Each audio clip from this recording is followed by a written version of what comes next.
হঠাৎ করেই তোমার জীবনে কেউ একজন আসবে, তোমার কথা বলার সঙ্গী হবে, তোমার সব দুঃখ কষ্ট ভাগ করে নেবে, তোমাকে সাহস যোগাবে, তোমাকে ছোটখাটো বিষয়ে যত্ন করবে, তোমার যত কষ্ট কথা বলার মলম দিয়ে সারিয়ে তুলবে, তোমাকে রোদে পোড়াতে শিখাবে, বৃষ্টিতে ভেজাতে শিখাবে, দিনের পর দিন রাতের পর রাত তোমার সাথে কথা বলবে।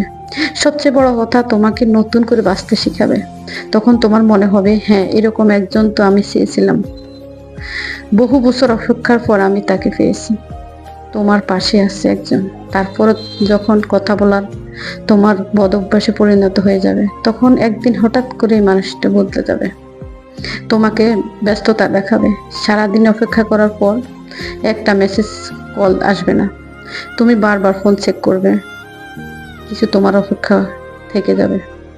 প্রথম প্রথম দুই একবার কল করে তোমাকে বোঝাবে সে নিরুপায়, তার জীবনে খুব ব্যস্ততা, তাই সে সময় দিতে পারছে না।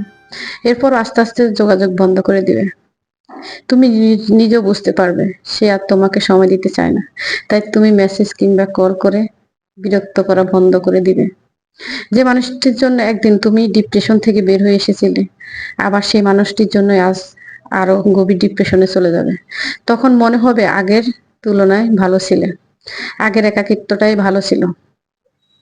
জীবনে একা থাকা খুব সহজ, কিন্তু জীবনে কেউ এসে চলে যাওয়া যে একাকী, সেটা বড়ই কষ্টদায়ক।